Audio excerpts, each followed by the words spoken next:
Hey everyone, welcome back to our channel.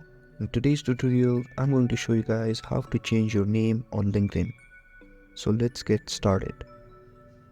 First, open LinkedIn on your mobile device.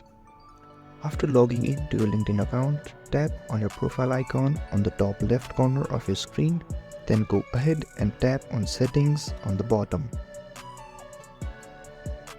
Then go ahead and tap on Account Preferences.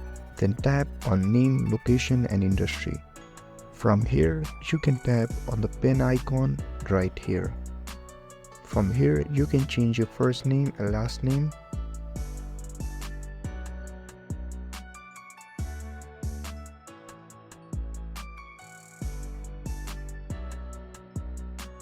After changing your first name and last name, tap on Save. And now your name has been changed. And that's it. If this video helped you, don't forget to like, share and subscribe, and comment down below if there is anything else I can help you guys with. Thank you so much, and I'll see you guys next time.